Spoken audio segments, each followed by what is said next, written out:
Green is your heart chakra. Why green? That green is healing.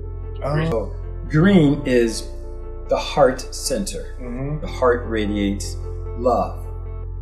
Your ability to express love, your ability to receive love, your ability to be touched without feeling threatened, and your ability to touch other things and people and animals without threatening. It radiates love. No, the green doesn't get destroyed, but it does get altered. A healthy aura is a very bright, radiant green. Okay. When it is impaired, it becomes duller and slower in its vibration. Oh.